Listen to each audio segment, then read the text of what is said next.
दिया, अगर किसी ने समय लगा दिया जाता तो फिर आप मिलता नहीं। सबका काम और पूजा जो आपकी जो तस्वीर थी वो चल रही थी, वो समाप्ति नहीं हुई है। आपको 5 बजे से ही यानी लैन लग गई थी रात्रि में, तो आप ये जानते हो कि 28-30 घंटे हो गए। ये ऐसा दृश्य आपने अनुपातित कभी ऐसा देखा नहीं अपने आप। ये किसी के करने की बात नहीं है, सब गुण अपने आप आ जाते हैं। जब तुम उस माहौल में आ जाओगे तो अपने आप गुण आ जाएंगे और गुणों के मुताबिक अपने आप को क्रिया सारी अपनी स्वाभाविक बन जाएगी। अगर स्वाभाविक क्रिया आपके गुण आ जाए तो स्वाभाविक बन जाए। स्वाभाविक थोड़ी मेहनत में खेती, थोड़ी मेहनत में दफ्तर, थोड़ी मेहनत में दुकान, सब आपने देखा है दुकानें लगी। इतने आश्रम की तरफ से सबको बिजली दी रही है और बिजली का एक नया पैसा इसको नहीं, कोई कभी भी इससे एक नया पैसा बिजली का बनता खर्चे का इसको दुकान का लगाने का कुछ नहीं किया है। ये सब लोग फ्री आते हैं, अपनी इच्छा दरखास्त देते हैं कि हम दुकान लगाना चाहते हैं, उनको जगह बता दी, अपनी दुकान लगा दी, कोई किसी तरह का इसके ऊपर में कोई वैज्ञानिक कुछ नहीं। आप बिजली लेते हैं, पानी लेते हैं, कोई टैक्स नहीं लेते। ये अगर आप गाँव में जाते हो तो इसी टंकी से ट्यूबवेल से जाओगे, गाँव में खारा पानी हमको फ्री पानी मिला, कोई टैक्स किसी तरह का नहीं है। ये जब सेवाएं जो सामूहिक होती है वो हितकारक होती है, ये सबके सामने होती है। स्कूल भी चल रहा है तो वहाँ भी आप जानकारी करो, उधर में अस्पताल की डबल बिल्डिंग नीचे भी ऊपर भी है, तो वो मतलब ये है कि दवाएं भी फ्री मिलती हैं। जब बाहर जाते हैं तो वहाँ भी दवा फ्री मिलती है। तो कहने का ये कि सामाजिक कार्य जो होता रहता है बाहर से, अब इस सामाजिक कार्य को अच्छी तरह से अध्ययन हम लोगों को आध्यात्मिक विद्या के साथ, आध्यात्मिक उद्देश्य के साथ, मानव उद्देश्य के साथ और मानव धर्म के साथ में हमको सब चीजें जान लेनी चाहिए। जब हम सब चीजें जान लेते हैं बड़ी प्रकार से तो हम ये समझते हैं कि हम जो कुछ भी सेवा करते हैं किसी प्रकार की पानी पिलाने की या मतलब ये है कि उसको बताने की या हम कोई आश्रम में सेवा करते हैं तो सब ये उपयोगी आपकी अंतिम में क्या हो जाती है कि सब भजन में, सुमरन में, ध्यान में, भजन में, अध्यात्मवाद में आपको ये सब चीजें प्राप्त हो जाए। इन सेवाओं का सबका फल ये तुमने रामायण को ध्यान से नहीं पढ़ा, सब कर फल खगनाए किया करिए राम पद पंकज नेहा।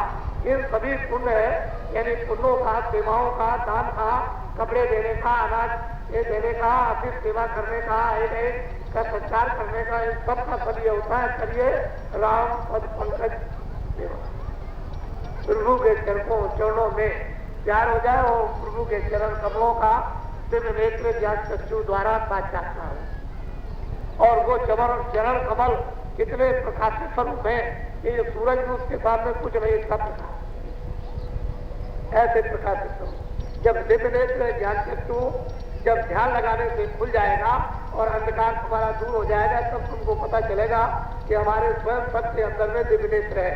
वो नेत्र है हमारा गंदा हो गया, इस वजह से काम नहीं करता है। जब शुद्धि सफाई हो जाएगी तो दिव्य नोद हो जाएगा, तो सामने दिव्य नेत्र खुलने से चरण कमल का प्रभु के दर्शन होता है और वहाँ दिव्य दृष्टि ज्ञान चक्षु दिव्य नेत्र बनता है। जगत की सब चीजें उस चरण कमलों में वो एक दर्पण, एक शीशा, उसमें सब दिखाई देती है। तो लोग कहते हैं कि भाई अब तो ये त्रिकालदर्शी हो गए, ये जानकार हो गए, ज्ञानी हो गए। तो ये सब सामाजिक सेवाएं जो महात्माओं के आश्रम में सनातन से होती आ रही हैं, उन पर भी हमारा पूरा ध्यान होना चाहिए। हम जब उस सब चीजों को समझ लेते हैं और ध्यान में रख लेते हैं तो उससे आपका भी और औरों का भी, क्योंकि लोग पूछेंगे कि आप कहाँ गए बाबा जी के आश्रम में, क्या क्या देखा, क्या क्या आपने सुना, क्या क्या समझा, तो इतना तो बताओगे ही कि भाई मतलब हमने जो कुछ भी देखा जमीन में आदमी पड़े थे ऐसे ही, और इतने आदमी थे वो तो आप बताओगे कि वहाँ होता क्या था, उद्देश्य क्या था, वहाँ लोगों में क्या भावनाएं थी। तो ये सब जब आप व्यक्त करोगे तो लोगों में एक लालसा आपके सुनाने से इच्छा जागृत हो जाएगी। तो मनुष्य में ये प्राकृतिक स्वभाव है कि जब अच्छी चीजों को सुनता है तो इच्छा जागृत होती है कि हम कहाँ गलीच में और परेशानी में, तकलीफ में, अशांति में फंसे हैं, और ये कहते हैं कि इस तरह की शांति और इस तरह का उपदेश, और ऐसा हमने माहौल देखा, और इस तरह से लोगों का इतना बड़ा जन समुदाय था, तो हमने इतनी बड़ी शांति देखी कि सब लोग मतलब ये है कि और कोई बात नहीं किसी तरह की। तो मनुष्य में स्वाभाविक गुण अंदर से प्रकट होते हैं, और धीरे धीरे ये स्वाभाविक गुण जो मानवता के अंदर जो गंदगी से दब गए, वो धीरे धीरे उभर करके आते हैं और गंदगी साफ होने लगती है। तो सही जगह पर आप आ जाए। तो हम तो वैसे धर्म का ही उपदेश करते हैं, लेकिन अगर आप लोग चिल्लाते नहीं, रोते नहीं, अपने कष्टों को, अपनी तकलीफों को नहीं सुनाते, तो मुझे तो धर्म का उपदेश करना था और रास्ता बताकर भजन कराना। लेकिन आप ये कहते हो कि हमसे भजन नहीं होता। नहीं, भजन क्यों नहीं होता? ये गृहस्थी में, खेती में, दुकान में, दफ्तर में तकलीफ है, बच्चे को नौकरी नहीं, ये परेशानी, ये झगड़ा, वो झगड़ा, झूठे मुकदमे और झूठी गवाहियां और झूठे ये और झूठे वो, और ये मेरे ऊपर में मैं फंसाया जा रहा, मैं मारा जा रहा। तो जब यही तुम चिल्लाते रहोगे और मैं कहूँगा तुम भजन कर लो, तो आप कहोगे मुझसे समय नहीं मिलता, मैं परेशानियों मुझसे भजन ही नहीं होता। तो उसके लिए कोई रास्ता तो निकालना पड़ेगा कि परेशानियां भी आपकी दूर हो जाए और आप सही, यानी 2 मिनट, 4 मिनट, 10 मिनट, 15 मिनट भजन करने लगो, उसका ध्यान करने लगो, तो जीवन आपका मूलक सार्थक हो जाए। नहीं तो मनुष्य जीवन पसंद है, जैसे आए हुए वैसे दिए जाए। अरे अनमोल चीज मिली है, अगर तुम इस मनुष्य अनमोल मानव शरीर में बैठ करके अपनी जीवात्मा को मरने से पहले तुम नहीं जगा सके, तो ये व्यर्थ हो जाए, ऐसे ही चला जाए। तो फिर हमने सोचा कि चलो कुछ और भी अपने हाथ में काम ले ले, जिससे कि इनका कोई रास्ता इनको दिखाई दे और संभाल इनकी हो जाए, तो इधर भी संभाल हो जाए, उधर भी संभाल हो जाए, जिससे कि 5-10 मिनट में भजन भी करने लगे और जगत का शारीरिक शरीर रक्षा के लिए काम भी करने लगे। तो इसलिए वैसे मैं ईश्वरवादी हूँ, उससे तो मुझे कोई करोड़ रुपया, अरब रुपया, खरब रुपया मुझको दे तो मुझे कोई खरीद नहीं सकता। ऐसा हिंदुस्तान में कोई पैदा ही नहीं हुआ जो मुझे अपने पैसे से खरीदे। ये तो अपने दिमाग से बात निकालते हैं। कोई भी मुझे अपनी धन और दौलत से खरीद नहीं सकता। मैं अपनी जगह पर जैसे पहले था सीधा साधा हूं, वैसे अभी सीधा साधा हूं और सीधा साधा भविष्य रखता है। मैं जैसे पहले था वैसे अभी हूं, मुझमें कोई परिवर्तन नहीं। जिन लोगों ने 30 साल पहले मुझे देखा है और संपर्क में आए, वो मुझे आज जैसा देख रहे हैं वैसे। जो मैं 30 साल पहले 2 आदमियों में मेहनत करता था, 10 आदमियों में मेहनत करता था, 5000 में और लाखों में मेहनत करता हूँ, वैसे ही मुझमें कोई फर्क नहीं। और न कोई बनावट है और न मैं कोई महात्मा हूँ। मैं तो एक सेवक, क्योंकि महात्मा कोई नहीं बना, न कबीर बने, न रैदास बने, न तुलसीदास बने, न और कोई महात्मा बने, वो तो सेवक बने। क्यों कि जो गंदगी धोता है वो सेवक होता है, धोबी जो है वो सेवक होता है, वो तो गंदे कपड़े धोता है। इसी तरह से महात्मा जो पापों को धोते हैं, मन को, बुद्धि को, जीवात्माओं को, इंद्रियों को, आंखों को, कान को और बाड़ी को, तो वो तो मतलब ये है कि धोबी होते हैं। और तुमने अध्यात्म के धोबी का प्रचार किया था कि बाबा जी धोबी है। ये बहुत देर में प्रचार हुआ, बाबा जी धोबी है, बाबा जी धोबी है। और मैंने तो ये कहा था कि भाई मैं तुम्हारे तन रूपी कपड़े को, तुम्हारी आत्मा को धोता हूँ, इसका तो मैं धोबी हुई। और राम भी धोबी थे और कृष्ण भी धोबी थे। आप मतलब ये महात्माओं के इतिहास को तो आपने समझा नहीं, लेकिन आपने जात का एक धोबी बना दिया। इससे ब्राह्मण क्षत्रियों का और लोगों का इतना बड़ा नुकसान हुआ कि उन्होंने सोचा कि नहीं भाई ये तो जात के धोबी है और मैं इनके पास चला जाऊंगा तो मेरा धर्म नष्ट हो जाएगा। अरे भाई धर्म है, चोरी से, झूठ से, छपल से, फरेब से और बेईमानी से धर्म तुम्हारा नष्ट ही होता। महात्माओं के पास जाकर के धर्म नष्ट हो जाए, ऐसा तुम्हारा कच्चा धर्म है।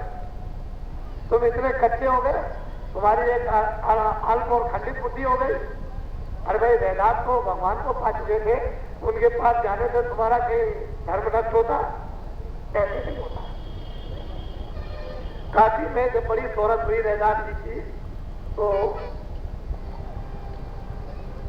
एक राजा ने सोचा, इधर राजस्थान का था, कि चलो भाई महात्मा की बड़ी शोहरत हो रही है, चलो इनका दर्शन कर आए। तो ऐसे तो लोग जाएंगे कि भाई राजा दर्शन करने गया चमार का, क्योंकि रैदास जी जाति में चमार थे। लेकिन इतने उच्च कोट के महात्मा जिन्होंने प्रभु को पाया था, लेकिन उन्होंने अपना पैसा छोड़ा नहीं, वो जूते घाटा करते थे दुकान। तो जब अंधेरा हो गया काशी में, तो पूछते पूछते कि यहाँ कई रैदासी रहती है, मैं जरा आपके पास जाना चाहता हूँ। तो लोगों ने बताया कि आगे चले जाओ, आगे चले जाओ, आगे चले जाओ। तो बताया कि ये बैठे थे। तो बैठे हुए थे, वो बैठे थे, दुकान अपनी बंद कर चुके थे। उन्होंने ये सोचा था कि एक आज राजा आ रहा है, मिलने के लिए मैं चला जाऊंगा तो वापस लौट जाएगा। तो ऐसे अपना सामान वामान रख करके बैठे थे। गए, ये खड़े हो गए जाकर। इन्होंने प्रणाम किया कि आप राज्य कहाँ नहीं रहना। कहले मैं दर्शन करने के आया। कह तुम बहुत अच्छा है, दर्शन करने के लिए आए हो तो ठीक है। दर्शन किया उन्होंने, कहा कि चलो ये प्रसाद ले लो। तो चमड़ा पानी का, चमड़ा पानी में भीग रहा था, वही पानी उन्होंने कहा ले ये प्रसाद ले लो, चढ़ा लो। तो उसने हाथ में ले लिया, तिरस्कार को नहीं किया। तो वो यूं देखने लगे उसमें, ऐसे सिर पर डाल। तो इधर कपड़ों में लग गया, उसमें चमड़े का यानी भीगा हुआ पानी था, वो चमड़ा था, उस पानी कपड़ों में लग गया। जब यहाँ से वापस गए तो दाग पड़ा हुआ था, वो कपड़े उतारे गए। भाई ये क्या? कह लगे रैदास जी ने मतलब ये कि हमारे सामने चमड़ा भीग रहा था और उसी पानी को हमको कहा कि लो ये चढ़ा मिल ले लो। तो हमने लिया तो नहीं, हमारा धर्म नष्ट हो जाता, तो हमने इस तरह निकाला। वो कपड़े उतारे गए, किसी धोबी को दे। धोबी ने कहा कि एक राजा आया हुआ है, उसका ये कपड़ा है अपनी एक छोटी लड़की से कि तुम बेटी इसको धोकर के ले आना, सब साफ करना। तो वो कपड़ा लेकर के गई, वो साफ कर रही थी, दाग नहीं छूटा। तो उसने गुस्से में आकर के दाग नहीं छूटा, तो उसने निचोड़ करके उसको मुंह में दबा दिया और चूसने लगी, किसी तरह से इसका दाग छूट जाए। तो वो हरक लड़की के मुंह में चला। उसकी दिव्य दृष्टि ज्ञान चक्षु से जब खुल गया तो ज्ञान की व्याख्या करने लगी। वो लड़की तो त्रिकाल दृष्टि हो गई। अब एक नई शोहरत चली कि धोबी की लड़की ज्ञानी हो गई, धोबी की लड़की ज्ञानी हो गई। धोबी की लड़की को मतलब है भगवान का दर्शन हो गया, बड़ी शोहरत हुई। तो धोबी से पूछा कि भाई वो लड़की तुम्हारी है? कहने लगे हाँ। कहे अच्छा तो उसको बुला करके ले आओ। लड़की को बुलवाया तो उससे राजा ने कहा, कहने लगे बेटी तुमको ये ज्ञान कैसे प्राप्त हुआ? कहने लगे आपकी कृपा, आपकी कृपा। क्योंकि वैदास जी ने वो अमृत आपको दिया और आपने अमृत को दिया नहीं, वो आपने कपड़े में डाल दिया। जब कपड़े में डाल दिया और दाग पड़ गए तो कपड़ा हमारे हाथ आ गया। हम उसको धो रहे थे, दाग नहीं छूट रहा था, हमने मुंह में उसको दबा दिया और वो अलग कर दिया। तो आपकी कृपा से आप नहीं होते, नहीं देते। आप अगर ले लेते तो आपको नहीं मिलता, आपने नहीं दिया तो आपकी कृपा होती, वो चीज हमको नहीं। और राजा को बड़ा अफसोस हुआ कि मैंने बड़ी भूल चूक की। तो फिर उसके बाद तैयारी करने लगे कि चलो भाई फिर चले दर्शन करने के लिए। रात को गए, रैदास जी दुकान पर बैठे हुए हैं कि भाई वो आ रहा है दर्शन करने के लिए, मैं चला जाऊंगा तो मैं तो लौट जाएगा। तो गया और जाकर के हाथ जोड़ के खड़ा हुआ श्रद्धा के साथ। कह लगे महाराज वो चढ़ा में हमको दे दीजिए जो आपने दिया था। कह लगे अब तो मेहनत करनी पड़ेगी,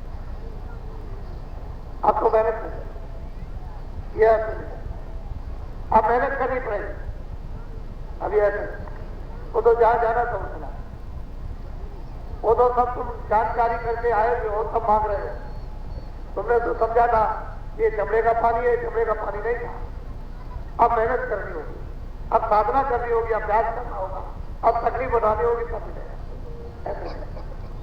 तो कहने का ये मतलब है कि महापुरुषों के पास में क्या है, वो शरीर नहीं, शरीर तो पंच भौतिक सबका है। तुमने नाम से तुमने मतलब ये वर्गीकरण कर दिया है क्षत्रिय, ये ब्राह्मण और ये वैश्य और ये अर्जन और ये है। लेकिन ये है कि वो कहते हैं वो स्वामी तुलसीदास निर्मल जन सो मोल। किसी भी जात का, किसी भी पात का कोई भी हो, जिसका मन निर्मल, बुद्धि निर्मल, चित्त निर्मल, अंतःकरण निर्मल, जीवात्मा निर्मल, वो मुझे पाता। वहां तो जात पात का कोई भेदभाव रखा नहीं। रात पे छत्री, मीराबाई छत्री थी, रैदास जी जात पे जमात थे, कबीरदास जी जुलाए थे, तुलसीदास जी ब्राह्मण थे, तो कोई करना जाट था। उसे वहां शरीर से क्या मतलब है? शरीर तो पंच भौतिक होते गए, उसे तो निर्मलता था, उसके यहाँ कोई जात था। और वो देखिए सेवरी कौन थी जिसके झूठे बेग खाए। तो आपको तो ये जानना चाहिए कि जात पात उसके यहाँ नहीं होती है, इसलिए सबको समान अधिकार, चाहे छोटा हो, बड़ा हो, अमीर हो, गरीब हो, किसी जात का हो, भगवान का समान अधिकार भजन करने का। इस अधिकार को किसी ने नहीं दिया और इस पर कोई कानून भी किसी का नहीं बन सकता, न कोई कानून लागू होता है। सभी को अधिकार दिया गया भगवान के भजन करने का, कि वो निर्मल हो जाए और निर्मल होकर के भगवान को प्राप्त कर सकते हैं। कि राजगति नहीं मिलेगी, तुम धनी मानी नहीं होगे, वो तो कर्म करना पड़ेगा। जब कर्म से जब आप पुण्य जमा करोगे तब आपको राज मिलेगा, तब से राज और राज से नरक। तब विद्या करोगे, दान पुण्य करोगे, सेवा करोगे, उससे तो धनी मानी हो जाओगे और उससे राज मिल जाएगा, राज करने से नरक। और राज को त्याग दो तो भगवान पा जाओगे। तो ये बात अपने ध्यान से दिखाई कि बाबा जी को कोई खरीदेगा। बहुत नेता आए, हमसे कहने लगे कि आपको हेलीकॉप्टर दे देंगे, क्या दे देंगे, 2-4 करोड़ रुपया दे देंगे। हमने कहा ये तो आप अपने पास रखो, इसकी हमको जरूरत नहीं। राजद्वारे साधन 3 वर्ष हो जाए, के मीठा के मान के माया की चाह। साधु जो है वो राज दरबार में 3 वस्तुओं के लिए जाते हैं, एक मीठा मिल जाए, एक मान मिल जाए, एक माया मिल। तो इन तीनों में से बाबा जी को कुछ नहीं चाहिए। बोलिए आप क्या चाहते हैं? उनसे कहा कि आप क्या चाहते हैं? इन तीनों में से तो हमको कुछ नहीं चाहिए, आप क्या चाहते हैं? अब यह है कि जो हम बताएं उसको करो। वो जनता के हितों में होगा, देश के हितों में होगा, आपके हितों में होगा, वो सभी जातियों के हितों में होगा। इसको आप कीजिए, चलेगा, ये तो नहीं हो सकता, इससे तो हमारी स्वार्थी पूरी नहीं होगी। तो हमने किसमें जाओ, सबको हमने बताया, कोई ऐसा नहीं था। तो हमारी ये परा विद्या है, हमारी नहीं सनातन अनाज काल की आत्माओं की ये परा विद्या है, हमेशा रहेगी। इसको कोई लोग नहीं कर सकता। वो जो लोग करने वाला आएगा वो लोग नहीं कर सकता है, क्योंकि इसके जर्रे जर्रे में ऐसे बीचों बीच उसका सेंटर है। इसीलिए भारत धर्म जब जब हो धर्म की हानि माने तो मानी, तब तक तो धर्म शरीरा कोई नहीं खोया जाए। ये धर्म से ओत पोत है। ऊपर की गंदगी तो आप मिट्टी को गंदा कर सकते हो, लेकिन इसके नीचे जो निकलेगी वो ओत पोत, वो आएगा ऊपर साफ कर देगा, नीचे सब छुपा हुआ। तो असल में चीज ये है, ये भारत ऐसा धार्मिक देश है, इसको कोई मिटा नहीं। तो हमारी ये सनातन पराविद्या है, सतयुग की हमारी पराविद्या है। जब हम यहाँ आए थे तो हमारे ऊपर में किसी तरह का कोई बोझा नहीं था। पाप का, पुण्य का, झूठ का, छल का, कपट का, प्रेम का कुछ नहीं। सब ज्ञानी थे, सब विज्ञानी थे, सब योगी थे, सब प्रकार दूर थे, बच्चे भी थे, बच्चियां भी थी, सब प्रकार बोध थे। लेकिन जब ये झगड़ा लगा दिया गया कर्मों का, तो फिर आप अपने अपने कर्मों से गंदे हो गए। देखिए, ये पता चलता है कि हमारी सनातन विद्या है, सतयुग में भी रहेगी, त्रेता में भी रहेगी, द्वापर में भी रहेगी, कलयुग में रहेगी। पाप से भी पाप जब बरसेगा तब भी ये रहेगी। ऐसा नहीं जिसको कोई रोक कर दे। तो चीज यह है कि कभी ये बात मत सोचना कि बाबा जी को कोई खरीद लेगा, और बाबा जी किसी को धोखा दे नहीं देते, क्योंकि महात्माओं ने कभी किसी को धोखा दिया नहीं।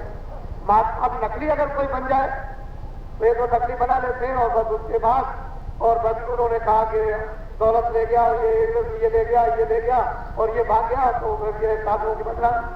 साधु धोखा नहीं देते, साधुओं ने कभी धोखा नहीं दिया। लेकिन नकली कोई हो जाए तो उसके लिए कोई कर, तो उस पर तुम अपने विचार मजबूत रखो। ये है तो वजन और ज्ञान और सुमरा, ये चीजें आप खेती का काम, दुकान का काम, दफ्तर का काम ईमानदारी मेहनत के साथ में करो। अमोलक चीज आपको देनी है, 2 मिनट करो, 4 मिनट करो, बैठ के करो, खड़े होकर के करो, लेट के करो, और सुबह करो, और शाम को करो, दिन में करो। जब तुमको 24 घंटे में समय मिल जाए तभी कर लो, लेकिन करना नहीं।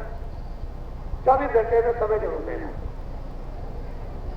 जब तुम दरवाजे पर बैठोगे और दरवाजे को खटखटाओगे तो वो दरवाजे में बैठ के दरवाजा नहीं खटखटाओगे, कभी नहीं बोलेगा। और कभी भी मकान के अंदर रहने वाला मालिक कभी बोलेगा नहीं, लेकिन दरवाजे में बैठ करके जब दरवाजा खटखटाओगे तो जो मकान के अंदर बैठने वाला मालिक को बोलेगा कि तुमको किसी ने भेद बता दिया है, युक्ति बता दी है, रास्ता बता दिया है, तब तुमने दरवाजा खटखटाया। मैं इधर हूँ, तुम इधर चले आओ। उसी को कहते हैं देवमान, ब्रह्मवारी, आकाश वाली, अखंड कीर्तन, अखंड आरतियां 24 घंटे आरती हो रही, कीर्तन हो रहा। इस तरह से तुम अपना समय बचा करके अपनी गृहस्थी में, और सब लोग अपने गृहस्थाश्रम करो। मोटी बातों को बड़े ध्यान और जो भी चीज आप प्राप्त करो बैठ करके ध्यान भजन में, वो सब उसको हजम करके जाओ, ऊपर से उतरने दो कि कितनी शक्ति आपके अंदर उतरती है, कितना ज्ञान उतरता है, कितना आनंद उतरता है और कितना सरूर उतरता है, उसको उतरने दीजिए, अवतार होने दीजिए।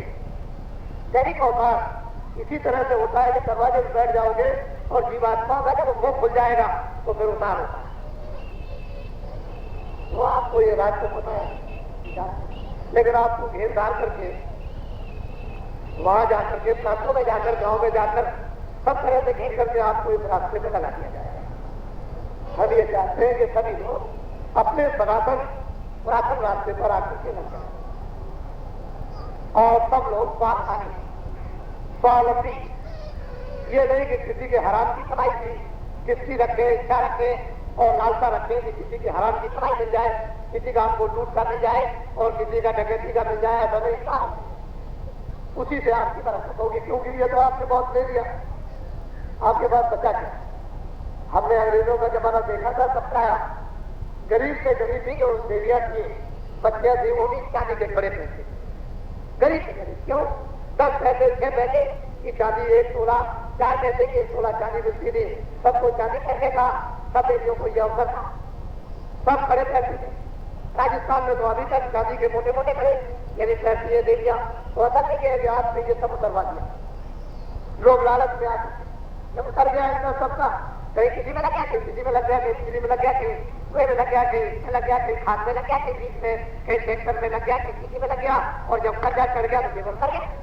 जेवर बेचने के बाद, देने के बाद भी आप फायदा नहीं हुआ। तो आपको वैसे आपने सोचा तो छूट वूट कुछ नहीं है।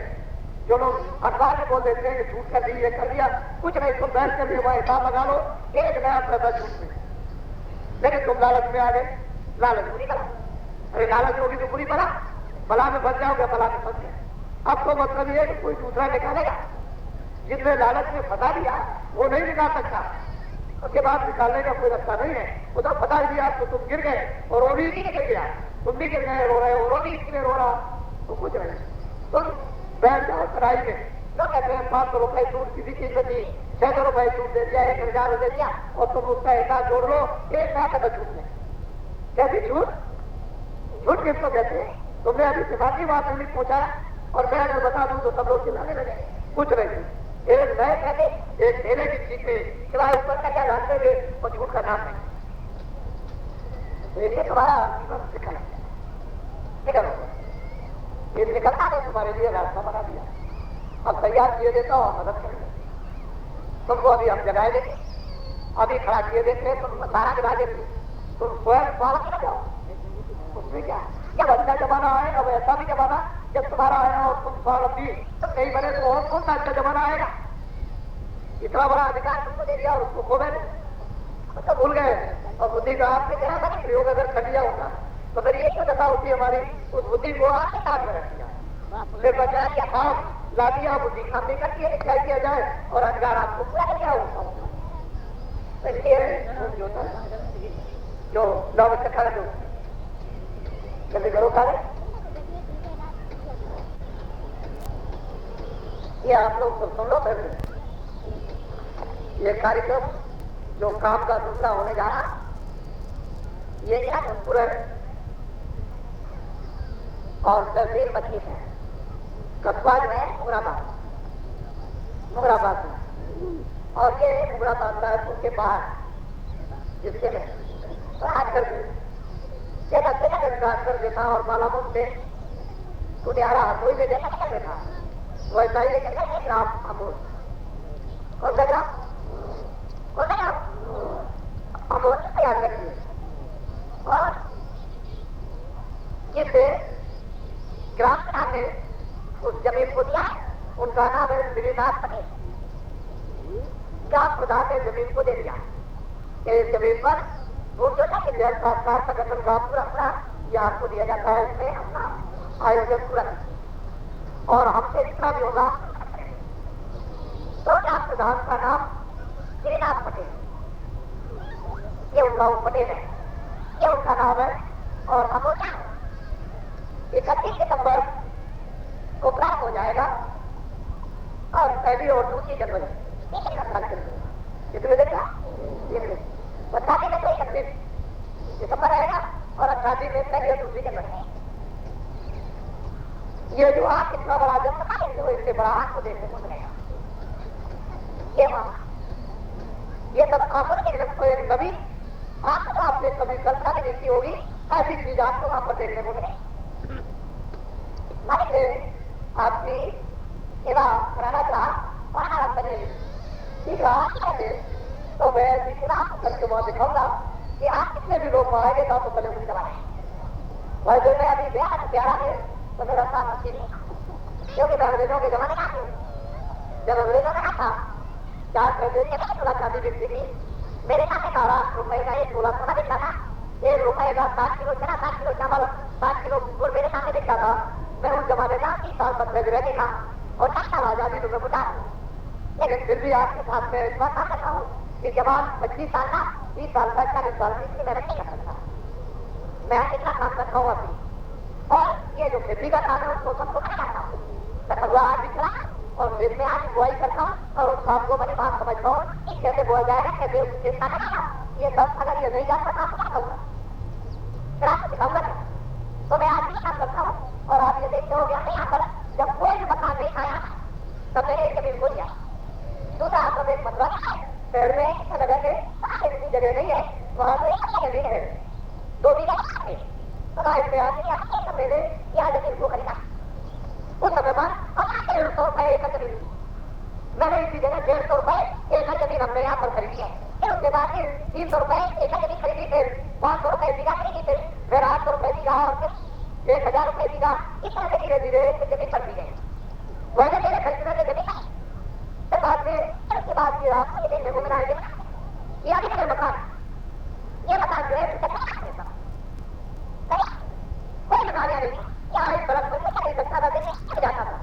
लेकिन हमारे आसपास के लोग इसके भाव उनके मतलब जब बोला था लोग कहते थे बहुत अच्छा, अब लोग ये कहते थे बहुत अच्छा। अब बच्चा लोग पसंद कर रहे हैं ये दूर रहने से नहीं बदल तो यह कार्यक्रम होने जा रहा है और मुहूर्त की जा रही है। करार रखें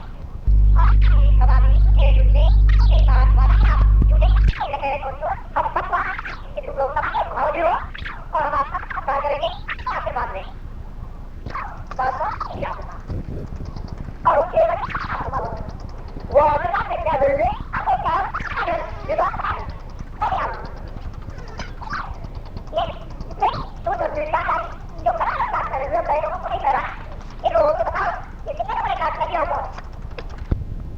उस आशीर्वाद को दो और उसके एवज में जो वो दे वो ले लो। बाबा जी कहना नहीं, इनको बताना पड़ेगा, गांव में घुस जाओ और जितने भी ब्राह्मण क्षत्रिय मिले इनके सबसे पहले सम्मान करो, बैठ के इनके ये पूजनीय है बड़े। उसके बाद बुजुर्ग मिल जाए उनको भी प्रणाम करो और जमीन पर बैठो। ये चीज तुम नहीं सीखोगे तो देश में कैसे सनातन मानव धर्म आएगा। ये नहीं कि हिंदू मुसलमान लग गए ये सनातन हो गया। तुम नहीं सब मुसलमानों को मार दो, कुछ नहीं होगा। मुसलमान हिंदुओं को मार दे, ये कोई मुसलमानी धर्म को मजहब नहीं है। ये तो सबसे मोहब्बत क्या है, इंसानियत और मानवता अगर सब में आ जाएगी इसी से आत्म कल्याण होगा और परमात्मा का खुदा का दीदार दर्शन होगा। तुम अगर लड़ जाओगे कहाँ खुदा और कहाँ भगवान है, तुम्हारा कोई कल्याण नहीं होगा। इसलिए किसी जातियों से मत लड़ो। सब अपनी अपनी बुराइयों में जो फंस गए हो वो बाबा जी के पास आओ, हम सबका सत्कार करेंगे, सबको सम्मान देंगे और फिर आशीर्वाद मांगेंगे। आप उस आशीर्वाद जो मांगे वो देंगे, आपको बड़ी चीज मिलेगी। आपके आशीर्वाद देने से एक बहुत बड़ी चीज मिलेगी जो आपने कल्पना भी नहीं की। इसलिए हम गांव में ये लोग घुस जाए, हम जानते हैं कि लोग नहीं गए, घर में बैठ करके बातें करने से काम नहीं होगा। जाओ इनके पास जाकर के इनको संदेशा सुना दो। बाबा जी का सुनाओगे, हमको क्या काम बताया है वो इनको बताओ और बाबा जी का काम क्या है ये इनको बताओ। जब तुम बताओगे तो सबका दिल सबके पास बुद्धि है, ये नहीं है सबका दिल पिघल जाता है। पत्थर भी दिल होगा वो भी पिघल जाएगा। ऐसा नहीं, लेकिन जाओ देखो जाकर जब जमाना बदला, अब भाव बदले, अब विचार बदले, अब मतलब क्रिया बदली, देखना बोलना सुनना बदला कि नहीं बदला।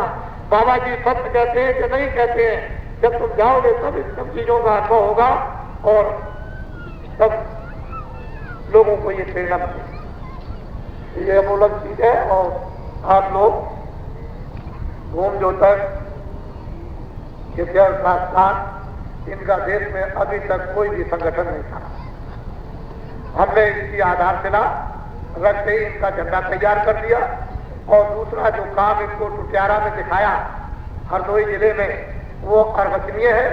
और लोग ये कहते हैं कि इतना आदमी कोई भी इस मैदान में इकट्ठा नहीं कर सकता है, चाहे कुछ भी कर ले। ये तो खैर आश्रम है, इसकी तो बात आप छोड़ दीजिए, लेकिन वहां जंगल में कोई इकट्ठा नहीं कर सकता। ये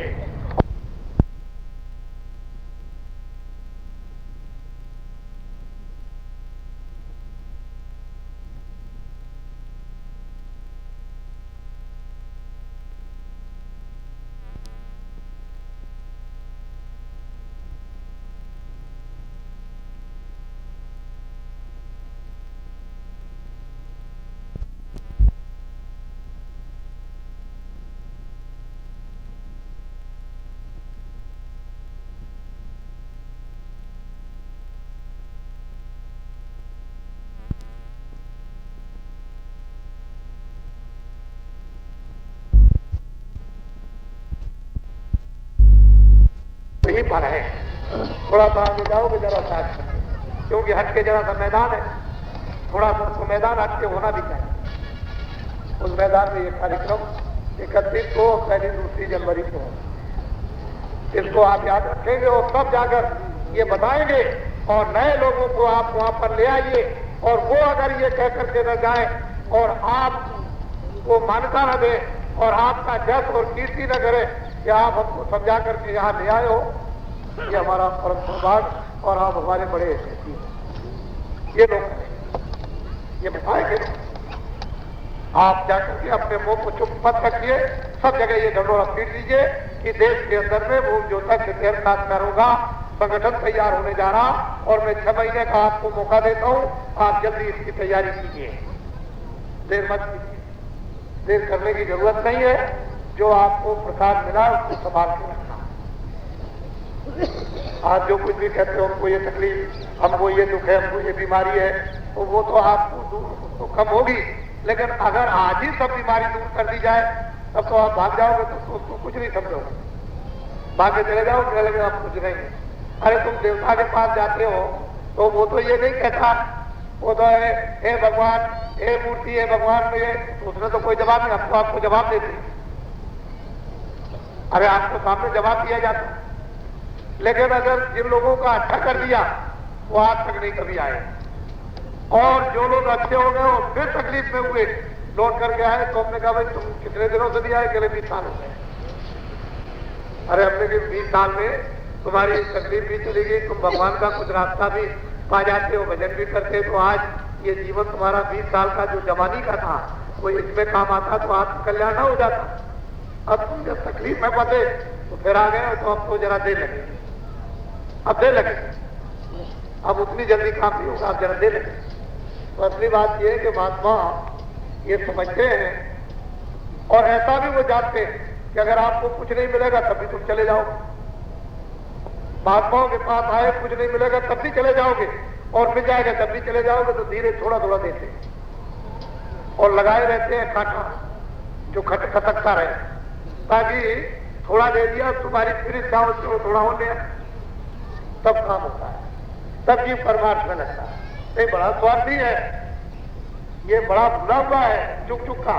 जब से वहां पे आया अपने घर से, आज तक कभी घर में नहीं गया, लौट करके आपको यहाँ फंसा लिया। आपको यह मालूम के ऊपर में कितनी कितनी मंजिलें, कितने कितने ब्रह्मांड, कितनी कितनी त्रिलोकियां और कितना सफर करना है, और हमारा घर कहाँ है जहाँ पे हम सब लोग आए, सारी जीवात्माएं आई हुई है, ये हमारा घर, हमारा पिता कहाँ, तो आपको क्या पता है? वो तो आने वाला ही बताएगा, जो वहां आता और जाता है वही तो बताएगा, वही तो आपको मदद दे करके ले जाएगा। लेकिन कौन लेगा? किसको गरज पड़ी हुई संसार में? तो नर नारियों, बच्चे बच्चियों, तुम बहुत बड़े भागशाली हो। बाहर जो भूमि देवता के तहत खासकार आए हुए हैं वो भी बड़े भागशाली हैं। वो भी अब ये समझने लगे हैं, वो भी एक आशा, ये किरणें आने लगी हैं, तो वो भी ये समझते हैं कि इस वक्त आएगा जल्दी हमारी तकलीफें दूर। हम ये चाहते हैं कि ऐसा रास्ता न बदल दिया जाए जिसमें आपकी तकलीफें न हो, कष्ट न हो, दुख न हो, परेशानियां न हो, और जो तुम्हारी हो गई है, जिनको तुमने कपड़ा बना करके कर लिया, उतार करके अलग न लगवा दिया और दूसरा कपड़ा पहरा दिया जाए, तो उससे ही तुम सुखी होगे। जो तुम चिथड़े पहरे हुए हो और वो खट खट के गिर रहा हो, उससे कुछ होने वाला नहीं है। अब तो वो कपड़ा पहन दो जो चिथड़े हो गए और दूसरा एक नवीन कपड़ा पहन लो, उससे आराम हो जाए। मैं ये समझता हूँ और जानता हूँ कि भूमि ज्योता के खासकार अगर महात्माओं के उस वायुमंडल में आ गए और महात्माओं के निर्देश के मुताबिक ये खेती ये करने लगे, जमीन में काम और भगवान की याद करने लगे अपने अपने गांव में, तो समय से बरसात होगी। आषाढ़ बीतेगा नहीं, लगते ही वर्षा हो जाएगी। फिर तुमको इस बात की कोई चिंता ही नहीं रहेगी। ट्यूबवेल और इंजन तो आपके रखे रहेंगे, फिर किस बात का तेल घट जाऊंगा। जब ऊपर से बरसात हुई और आपने जोत करके बो दिया और जब उसमें जब आया तो फिर ऊपर से बरसात हो गई, फिर उसके बाद तो आपको न तो डीजल खर्च करना, न पेट्रोल, न बिजली खर्च करनी है, वो सब के सब रखे रह जाएंगे। तो तुम कुदरत और प्रकृति के नियम के अनुकूल तुम चलने लगो तो उसकी बरसात होने लगे। जल, पृथ्वी, अग्नि, वायु, आकाश के सब देवता फिर अनुकूल हो जाए और आपकी सहायता करें और आप उनको याद करें। ये अच्छा रहेगा कि अच्छा सुबह से शाम तक लेकर डिब्बा चले जाए, तेल कहीं मिले मिट्टी का या डीजल का न मिले, खड़े हुए और काम भी गया और बेचारे तकलीफ उठाए, उसके प्यासे भी रहे, शाम को घर लौट करके चले आए।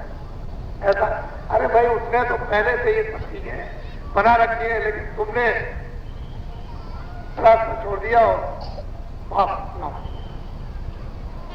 इसलिए कुदरत काम नहीं दे रही, साथ नहीं दे।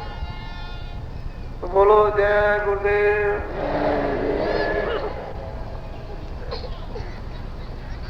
गांव का नाम क्या है? अमोल, ग्राम अमोल, और कस्बा मोगरा बादशाह। तो इसको याद रखना, मोगरा बादशाह, ये याद रहेगा तो ठीक है। ये और कै दिन होगा? 3 दिन। और आप लोग ये भूमि ज्योता के ले लेंगे अपना झंडा। हराम का कभी मत लेना। जब तुम खेती में अनाज डालोगे उसी में तुमको बरकत मिल जाएगी। ये क्या चीज है? ये तो 8 आने 10 आने रुपए का मिलेगा, लेकिन उसमें तो जहां तुम्हारा 2 मन पैदा होगा 4 मन हो जाएगा। इसी के हराम का नहीं, अपनी मेहनत का भगवान में विश्वास। जहां 10 मन होगा वहां 15 मन हो जाएगा। तुम इसी प्रसाद को डाल करके इसकी परीक्षा करो, मान लो, तो तुमको ये पता चल जाएगा। एक इलायची दाना या बतासा बीच में मिला दो और परीक्षा करके देखो। आप पहले तो ये देखो तुम्हारे खेत में कितना होता था, और फिर उसके बाद में बो करके अनाज काट के फिर तोल लेना कि कितना हुआ, तब तुमको ये पता चलेगा। तो भगवान फिर तुम्हारी सहायता करेगा। वो सर्व समर्थ है, लेकिन तुमने उसकी सहायता लेना बंद कर दिया तो क्या करें? सहायता जैसे दी जाती है वैसे भगवान की सहायता ले। वो दृष्टि भी है, अदृष्टि भी, सामने भी है और सामने से परे भी है, वो देखने में भी है और अदेख भी है। ये है इसका भूमि ज्योतियों का झंडा। ये इसको देख लो, ये जमीन से मिलता जुलता है, मिट्टी से। ये आपका झंडा, आज तक किसी ने भूमि ज्योतियों के झंडे का निशान नहीं बताया। इसमें लिखा हुआ भूमि ज्योता संगठन, और बीच में परम पिता परमात्मा का जय गुरुदेव नाम लिखा था। तो तो भगवान का तो मेरा नाम है, तो प्रभु का नाम है। उसमें क्या हो, तो राम ने भी कहा जय जय हनुमान गोसाई कृपा करो गुरुदेव की नाई। तो उन्होंने भी गुरु की याद की थी उन्होंने। अरे उसी की तो ये उनका झंडा है, इसको ले लेना। और गांव गांव में ये जब हमारे दूरदर्शी साझेदारी जब जाएंगे तो ये गांव गांव में झंडे पकड़ा दें, बता दें इनको और ये स्वयं अपनी अपनी जिम्मेदारी और अपना काम समझकर ये स्वयं झंडा बना ले, हाथ से ही लिख डाले भूमि ज्योति शिखर साक्षात संगठन अपने आप से, और झंडा जरूर रखो। ये तुम्हारा निशान है, ये निशान तुम्हारा काम करेगा। जब ये अपनी जगह पर आएगा तब देखना, तब वो देवलखा जो आपका वहां पर जहाँ आधारशिला रखी गई है, सब लोग पूछेंगे कि आधारशिला कहाँ इसकी, इसे भूमि ज्योति संगठन की रखी गई थी, तो लोग बहुत भगेंगे वहां देखने के लिए। फिर उसके बाद कहाँ से शुरू हुआ था कि टुटियारा जहाँ 4-5 घरों की बस्ती है, ऐसे गांव का हिंदुस्तान में नाम हो जाए, ये मामूली बात है, ये छोटी चीज है। ये उस टुटियारा का 4-5 घरों का नाम हो जाए, कौन नाम करता सारे हिंदुस्तान में टुटियारा टुटियारा टुटियारा टुटियारा। ये पहले देखिए तो उन गांव के कितने नाम हो जाते हैं, नहीं कितना आप प्रचार कीजिए नहीं नाम होता। तो ये झंडे का हमने आपको निशान दिखा दिया ये, और अब इसका काम जरूर होगा। हम आपसे अपील करेंगे, जितने भी देश में हड़तालें होती हैं, जितने भी तोड़फोड़ होते हैं उसको बंद कर दो। चाहे वो बस की हड़ताल हो, चाहे बिजली की हड़ताल हो, चाहे वो किसी और की हो, चाहे ट्रेन की हड़ताल हो, चाहे बाजारों की, ये सारा का सारा जो नुकसान होता है इन्हीं भूमिचोदकों को देना पड़ेगा और कोई नहीं देता। इसलिए तुम लोग होशियार हो जाओ कि 40 वर्षों में जितने भी आंदोलन हुए उनका नुकसान हुआ, ट्रेनें तोड़ी गई, बसें तोड़ी गई, या और कोई सामान तोड़ा गया, या बिजली तोड़ी गई, या बाजार जलाए गए, ये जलाया गया, उसको ये सब भूमिचोदकों को देना पड़ा और ये सब बाहर इन्हीं पर लादा जाता। इसलिए तुम सतर्क हो जाओ कि कोई भी आंदोलन का आह्वान करे तो कभी मत जाना, वैचारिक क्रांति के प्रवाह में बह जाओ। ये मानव वैचारिक जो क्रांति है, मानवता की, मानव धर्म की, मानव कर्म की, इस वैचारिक क्रांति में खड़े हो जाओ। दिल्ली और लखनऊ की तरफ जाने की जरूरत नहीं है। जब अपनी जगह पर आकर के खड़े हो जाओगे तो देश आबाद हो जाएगा, मानव आबाद हो जाएगा, ये भूमि ज्योतक आबाद हो जाएंगे, ये दुकानदार आबाद और कर्मचारी अधिकारी आबाद हो जाएंगे, और सब लोग अपनी अपनी जगह पर अपना अपना काम सुधर्म समझ करके करने लगेंगे, और सब जरूरतें जितनी भी है घर गृहस्थी की सब पूरी होने लगेगी। लेकिन आंदोलन हड़ताल करते करते अभी तक तो आपने अपना राष्ट्र नहीं समझा, अपना समाज नहीं समझा, अपने भूमि ज्योतकों को आपने नहीं समझा, अपना देश नहीं समझा, देशभक्ति नहीं समझी। ये जो आपने अभी तक आंदोलन तोड़फोड़ हड़ताल किए, ये आपने क्यों ऐसा नुकसान किया? आजादी आपको मिल गई, कानून आपको मिल गया, बनाने का कानून मिल गया, MLA MP बन गए, मंत्री आप बन गए, और सब कुछ आप बना दिया गया, तो अब आपके द्वारा आंदोलन हड़ताल क्यों? यह आपने काम क्यों किया? इससे ये मालूम है कि आप देशभक्त नहीं हो, आप समाज सेवी हो, मानव सुधारक नहीं हो, मानव रक्षक नहीं हो, और मानव न्याय नहीं हो। आपने ये काम हम लोगों से क्यों कराया? ये इसलिए कि हमको कुर्सी मिल जाए और हम सब मारे जाए। उनको कुर्सी मिलेगी, तुम सब मारे जाओगे। तो ये काम इस तरह से अज्ञानता में कराया गया, और अब ये देश के लिए घातक सिद्ध हो गया। बड़ा भारी नुकसान इनको उठाना पड़ा। इसलिए मैं फिर बीच में बंद करता हूँ, और जो भी हमारे जो सैनिक जो विदेशों में अभी जल्दी जल्दी भेजे गए, हमने देवलखा गांव में कहा था कि हमारी आज ही अपील मान ली जाए और बिना शर्त के सैनिकों को अपने देश में लंका से वापस बुला लिया जाए, जो नुकसान होगा। तो देवलखा में जब कार्यक्रम हुआ उससे कितना बड़ा नुकसान हो गया।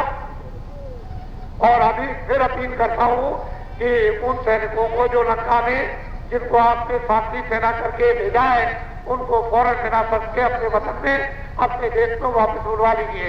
उससे कोई लाभ हिंदुस्तान की जनता का और राष्ट्र का नहीं है।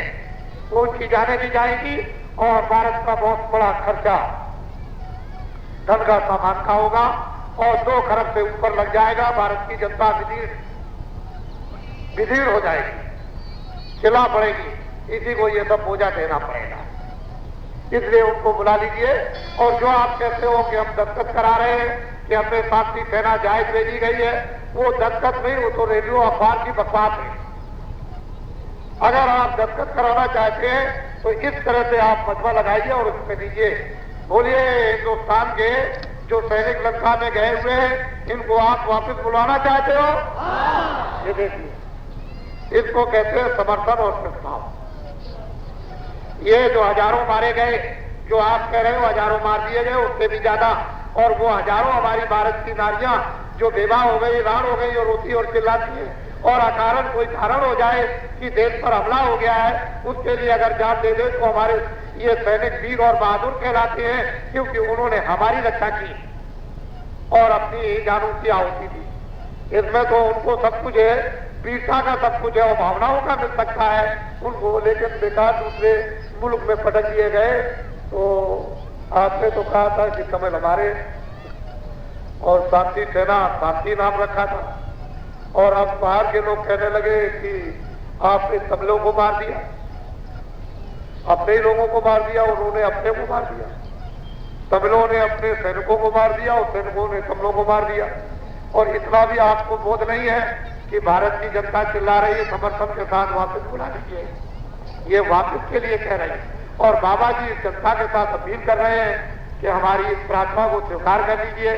हम कोई कटुता से तो नहीं कह रहे हैं, या हम कोई नुकसान की दृष्टि से तो नहीं कहते हैं कि हमारी कोई भावना है कि आपका नुकसान हो, आपका भी फायदा हो जाए और फिर हमारे हताहत और जो तमिल है वो भी न मारे जाए। ऐसा कोई रास्ता और भी हो सकता है जिससे कि समाधान हो जाए, लेकिन जोर जुलूम से समाधान नहीं है। ये जोर जुलूम हो गया, तुरंत जोर जुलूम हो गया, देर भी नहीं लगी। अरे भाई अभी तो कुछ करना नहीं चाहिए था, महीने 2 महीने इंतजार करके चुपचाप बैठे रहते, तो वो क्यों मार देते सिपाहियों को क्यों मारते? लेकिन नहीं, वो तो ताबड़तोड़ कि नहीं अभी जल्दी से और फौरन हो जाए। और अभी तो वो 200 रुपया जो वहाँ जो धन आपने चुरा करके विदेशों में जमा कर दिया, उससे छुपा नहीं सकते हो कि हम लंका में भेज देंगे सैनिकों को तो उधर लोगों का ध्यान बढ़ जाएगा। वो तो पक्का है कि आपने चोरी की है। भारत की गरीब जनता का धन आपने इकट्ठा किया है और विदेशी बैंकों के खातों में लाखों में आपने जमा किया है, ये आगे भविष्य में खुलेगा। इसको आप दबा नहीं सकते हो, ये तो सामने आएगा। ये नहीं कि हम कोई घटना खड़ी कर दें तो इससे ध्यान हट जाएगा, वो तो आपने जमा किया है आराम के लिए। और मैं जनता को ये विश्वास दिलाता हूँ कि भारत की जनता का मंत्रियों ने जो धन विदेशों में 22 मुल्कों में जो जमा किया है अपने आराम के लिए भोग नहीं सकते, ये भोग नहीं सकते। मैं इनको विश्वास दिलाता हूँ। अब ये मैं क्यों बताऊं कि कैसे नहीं भोग सकते, लेकिन भारत की जनता ये कहेगी क्या वास्तव में बाबा जी ने कहा था वो वक्त सामने आ जाएगा, तो इनको खुद बोध हो जाएगा कि बाबा जी ने कहा था कि भोग नहीं सकते हो धन। और धन का अगर मर भी जाए तब भी इनका नाम निकलेगा, अपनी मौत से मर भी जाए ये लोग तब भी नाम निकलेगा इन्होंने जमा किया। जो लोग मर गए उनका भी निकलेगा, जो लोग जिंदा है उनका भी निकलेगा। 22 मुल्कों में जमा किया है भारत का था, इसलिए भारत में रह क्या जाए कुछ नहीं रहे। ये जनता रो रही चिल्ला रही, तो ये बात है, इसका ध्यान बटा नहीं सकते हो। बाबा जी अपील करते हैं, प्रार्थना करते हैं, मिन्नत करते हैं सरकार से कि फौरन सैनिकों को बुला लिया। जनता कहती है कि हाँ बुला लीजिए, अब देर मत कीजिए, अपने नागरिक हैं और अपने बच्चे हैं, उनका नुकसान होता है, वो बच्चे जुदा हो जाएंगे तो उनके जो 1-2 बच्चे होंगे रोएंगे अपने बाप के लिए, माता अलग रोएगी, तो ये अच्छी बात नहीं है। अगर देश पर कोई हमला होता है और फिर अगर लड़ाई की जाए तो उसमें माताओं को भी, उन देवियों को भी बड़ा साफ होगा कि हमारे पति जो है अपने देश की रक्षा के लिए गए, इसलिए हमको कोई चिंता की बात नहीं है। अभी तो कुछ भी नहीं है, किस चीज में नाम होगा ये बताइए, किस बात में नाम हो? इसलिए 2 खरब 100 अरब का 1 खरब होता है। कितने अरब का 1 खरब? 100 अरब का 1 खरब, तो 2 खरब रुपया आपका चला जाएगा। तो भारत की जनता चिल्ला पड़ेगी, ये कहां से आए? आप अपनी जेब से तो दोगे नहीं, ये तो आपने तो मतलब ये है कि किसी से पूछा नहीं, जनता से पूछते। जब ऐसा करने जा रहे हैं जगह जगह मीटिंग करते और लाखों लाख जनता को इकट्ठा करते, इससे पूछते, और ये जनता अगर ये कह देती कि आप भेज दीजिए तो आप भेज देते तो जनता आइए, फिर तो ये कहने को न रहता। लेकिन जनता तो ये कह रही कि नहीं, और आप कह रहे हो दस्तखत करा रहे, तो झूठा हो गया कि नहीं? नीति व्यापार तो झूठा ही हो गया, तो ये चीज नहीं, इसलिए ये अपनी चीज पकड़। अब आपकी चीज अब आइए, अभी तक आपकी नहीं, आपका कोई भी बूंद जो तक खासकारों का कोई भी अभी तक झंडा नहीं अब आया, अब ये आया। अब देखिए झंडे की करामात को जो उसकी आधारशिला रखी है इस भूमि ज्योतक हिटलर संस्कार संगठन की अब उसका देखिएगा काम, तो उसका काम क्या होता है? अभी तक इनका कोई झंडा नहीं, ये तो औरों के झंडे हैं, उसके नीचे तुम मर जाओ, तुम सब कट जाओ, तुम सब रोज चिल्लाओ, तुम सब बच जाओ, सब खंडक में गिर जाओ, सब पर कर्जा हो जाए, सब मतलब यह है कि जेल चले जाओ और सबकी संपत्ति ले ली जाए और जमीन जायदाद सब नीलाम हो जाए, किसी को क्या चिंता है? ये कोई आपका झंडा, ये आवाम का झंडा है। बाबा जी का तो जय गुरुदेव धर्म प्रचारक अलग झंडा है और दूरदर्शी कारधारियों का वो अलग झंडा और भूमि ज्योतक हिटलर संस्कार संगठन का अलग झंडा, ये अलग है। इनके सबके काम अलग अलग होंगे, लेकिन ये जो ठाठदारी है ये आपको मदद देगी, योगदान। आपके काम जब आप खड़े हो जाओगे तो ये हट जाए, ये हट जाए कि भाई अब तो हमने पूरा योगदान दे दिया और आपको खड़ा कर दिया और आप इसलिए सहमत हो गए, तो अब आप इसका मतलब यह है कि उपयोग कीजिए, अब अपने काम में जाइए। और बाबा जी को तो यह है कि बस सीधे चले आओ, भगवान का रास्ता लो, वो तो तुम काम पहले भी करते थे और वो काम ठीक करो, सीधे आओ तो सीधा रास्ता बताओ, जल्दी से तुमको मदद कर दे, तो सीधे तुम जल्दी से जान करके अपनी जीवात्मा को स्वर्ग में, वैकुंठ में, ब्रह्मलोक में और शक्ति लोक में और ब्रह्मांडों में तुम यही से ले चलो। रोज जाओ, रोज लौट कर आओ और खेती करो और शाम को बैठ जाओ ऐसे और बैठ करके चले जाओ और फिर दुकान और दफ्तर का काम करो और शाम को आकर के ऐसे बैठ जाओ बजट पर और ध्यान करो, निकल जाओ उधर, तो देखो तुम्हारी आत्मा का कल्याण तो जीते जी और जीवन को। इसको कहते हैं संयुग जोगी विज्ञान। ये ऊपर जितने बैठे सब खड़े, नीचे वाले भी सब खड़े हो जाओ। इनको आप देखिए, पहले आप बैठे रहो, आप लोग सब बैठे रहो, नीचे वाले बैठे रहे, ऊपर वाले। ये पहले देखिए इनको, पहले इनको देखिए आप, लाओ ये झंडा होते, ये झंडा पहचान लिया आपने? अरे इसको पहचान लिया? इसको अच्छी तरह से पहचान लीजिएगा। ये क्या नाम है? आप किसान नाम मत लेना, किसान नाम अशुद्ध हो गया, किसान खंडित हो गया, अशुद्ध हो गया, अशुद्ध नाम मत लेना। अब भूमि ज्योतक शुद्ध हिटलर संगठन किसान का नाम लेना। जो कोई किसान की बात करे तो जगह चुप हो, किसान की बात कुछ मत करो, अब भूमि ज्योतक की बात करो। किसान की कोई बात नहीं, किसान अशुद्ध हो गया, कोई पेटीकोट हो गया, कोई धोती ले गया, कोई ब्लाउज ले गया, कोई चोटी ले गया, कोई ये पकड़ ले गया और भाग गया दिल्ली और लखनऊ और तुम वैसे ही रोते रह गए।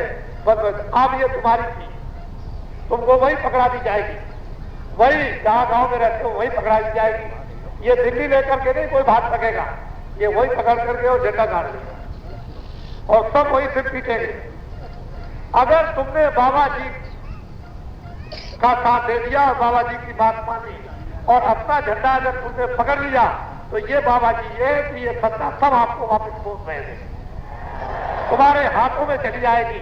और जब सत्ता का झंडा जब गर जाएगा जंगलों में, ये भूमि ज्योतक हिटलर संस्कार इनके खेतों पर, तब देखिएगा कि देश में होता क्या है, वो देख रहे। फिर लोगों ने जो कल्पना की थी कि रामराज किसको कहते हैं और साम्राज्य किसको कहते हैं और देवराज किसको कहते हैं और सचिवराज किसको कहते हैं, तब आपको समझ में आएगा। इसलिए अपनी चीज हाथ में ले, और मैं उधर भाग रहा हूँ दिल्ली की तरफ नहीं, न दिल्ली आपको ले जाऊंगा न लखनऊ ले जाऊंगा, उधर भगाऊंगा जंगल जंगल में चलो, जंगल में चलो उसी तरफ को। और मैं आपको विश्वास दिलाता हूँ कि जितने ये शहर में रहते हैं सब जंगल में भाग के आएंगे। क्यों? कि भोजन तो चला जाएगा जंगल में, वो दुकान तो जंगल में चली जाएगी, तो वो शहरों में क्या रहेगा, सब भाग के वापस। और देखिएगा ये आपका झंडा, ये जुलाई के ये बाद ये देखिए इसके ऊपर ये खड़े, तो कितना सुंदर लग रहा है, जैसे देवताओं की तरफ जा रहे हैं। ऐसा सुंदर आपको भी अच्छा लगता है, मुझे तो आप, मैं जब देखता हूं तो मुझे आप बड़े अच्छे लगते हैं, मुझे बहुत अच्छे लगते हैं। लेकिन आप भी कहते हो कि बहुत अच्छा लगता है, तो जब अच्छा लगता है तो समझिएगा। अच्छा तो है, अच्छा तो मन पसंद होता है। जय गुरुदेव, जय गुरुदेव। फिर एक बात बीच में और सुन लीजिए, पंजाब में जो घटनाएं हो रही वो बंद नहीं। आपने जब हरियाणा का चुनाव हुआ था तो कहा था अब घटना नहीं हो, इसलिए हम राष्ट्रपति शासन कर रहे हैं। जब चुनाव की सरकार जब वहां बन गई थी और जितनी घटनाएं अब हुई है उसका टोटल जोड़ लिया जाए तो अब घटनाएं ज्यादा मारने की, इतनी घटनाएं उस समय नहीं थी। आपने भारत के संविधान का उल्लंघन किया, किसी भी संसद सदस्य को या किसी भी विधायक को जेल में बंद नहीं करना चाहिए। आप फौरन बादल को, जो पंजाब के जो बादल है, जो विधायक थे, उनको आपने बंद कर दिया, उनको छोड़ दीजिए। उन्होंने कोई अपराध नहीं किया।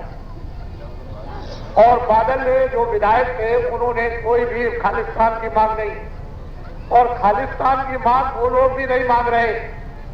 ये तो एक हवा है, पता नहीं कहां से खड़ा कर दिया जाता है। और पंजाबियों से पूछा जाए कि आप खालिस्तान कहते हो तो पंजाब से शुद्ध और कोई भी अक्षर नहीं हो सकता है ये पंजाबी, खालिस्तान का तो कोई। लेकिन जिस खालिस्तान की उन्होंने एक चर्चा की थी कि राज करेगा खालसा, वो खालसा तो अलग है, खालसा कहते हैं सेवक, सेवक। तो जो रास्ता आपने पंजाब में अपनाया है, उन लोगों को जो इस समय पर वहां बड़े अधिकारी हैं उनका आप ट्रांसफर कर दीजिए, या जिनका रिटायरमेंट हो गया उनको रिटायर कर दीजिए, उनको हटा दीजिए, नए लोगों को भेज दीजिए और नया एक फिर से माहौल वहां क्रिएट कर दीजिए तो ठीक हो जाएगा। नया रास्ता अपनाइए तो पंजाब में घटनाएं नहीं। अगर आपको नहीं रास्ता मिलता है तो बाबा जी से पूछ लो, बता देंगे, लेकिन ऐसे नहीं बताएंगे, क्योंकि हम 2.5 वर्षों से ऊपर से चिल्ला रहे हैं और आपने हमारी एक भी बात ध्यान में नहीं दी। इसलिए ये बात नहीं, किसी मंदिर को गिराना, किसी मस्जिद को गिराना, किसी गुरुद्वारे को गिराना, किसी चर्च को गिराना, ये आपका काम नहीं। आपने अपने विधान में रखा धर्मनिरपेक्ष। धर्मनिरपेक्ष का मतलब यह है कि सभी लोग अपने अपने धर्मों का वो अनुसरण करेंगे, अपने अपने धर्मों में रहेंगे और आपका कोई भी हस्तक्षेप नहीं होगा और सभी लोगों की आप हिफाजत करेंगे। ये आपका भारतीय संविधान कहता है।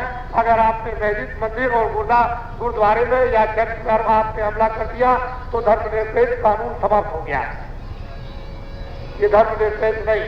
इसलिए हिंदुओं, मुसलमानों, सिखों, ईसाइयों, आप बाबा जी की बात को अपना लो और किसमें आपको न मुसलमानों का कुछ मिलेगा, न हिंदुओं का कुछ, न सिखों का कुछ मिलेगा, न ईसाइयों का। इसमें तो एक इंसानियत और मानवता जो उस शिखर की पृथ्वी पर है वो चीज आपको मिलेगी। और उसी पर आपको थोड़े दिनों के बाद आना, चाहे बात होकर के आओ, चाहे लाचारी में आओ, चाहे मजबूरी में आओ, चाहे रोकर के आओ, चाहे चिल्ला करके आओ, लेकिन आपको उस स्थान पर आना ही होगा। दूसरा कोई अच्छा नहीं। इसको मेरी बातें बड़े ध्यान से सुनिए। फिर मैं ये बात आपको याद दिलाता हूं कि जो ये मेरे अपनी जिन लोगों ने चोरी की है, भारतीय यानी संविधान का उल्लंघन किया है, जो राष्ट्रद्रोही हो गए, जिन्होंने भारत की जनता का विदेशों में धन, चाहे वो घूस लेकर के की हो, चाहे दलाली लेकर के या और तरह से उन्होंने यहाँ ले जाकर इकट्ठा किया हो, लेकिन राष्ट्रद्रोही है, उन लोगों ने धन विदेशों में जमा किया है।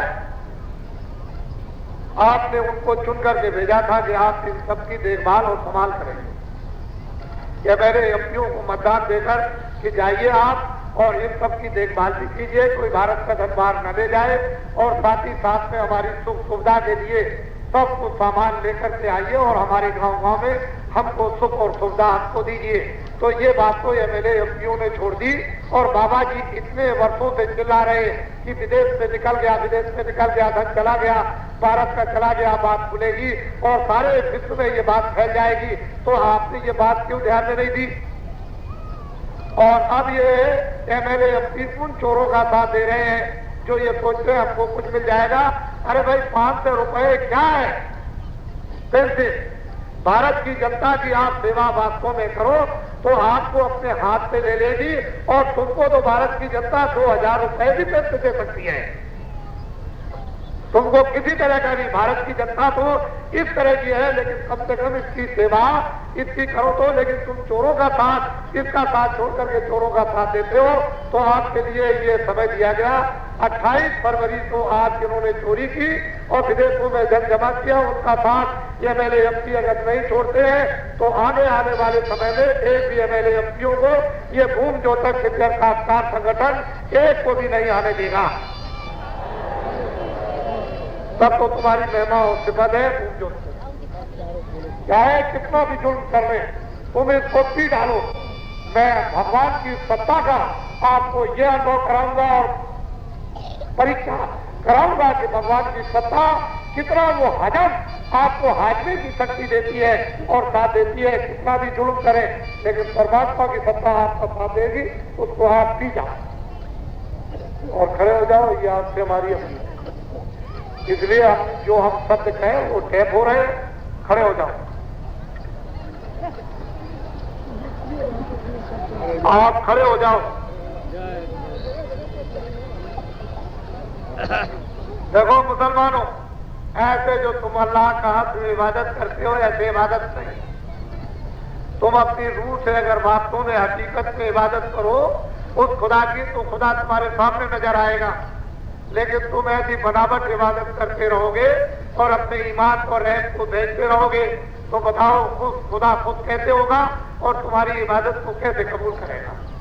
तुम इबादत कैसे करते हो? इबादत को रूह से करनी चाहिए थी, जो उसका नूर है, उससे इबादत नूर की जाती है। वो नूर का समुद्र है और तुम नूर के खतरे हो, तुम उसकी जात हो और तुमने उसकी जात से इबादत खुद की नहीं की, तो वो खुदा खुद कैसे होगा? तुमने अपने रहम और ईमान को रोजी और रोटी के लिए तुमने जो भेज दिया है, खुदा तुमसे नाखुश हो गया। फिर कैसे तुम्हारी इबादत कबूल होगी और फिर तुमको कैसे बरकत देगा? इसलिए तुम परवरदिगार अल्लाह ताला से तुम मांगो जो कुछ भी मांगना चाहते हो चिल्लाकर, और रोजी रोटी के लिए गुनहगार और काफिरों को अपना ईमान मत बेचो।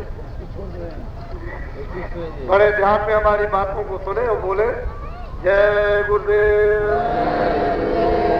जय गुरुदेव।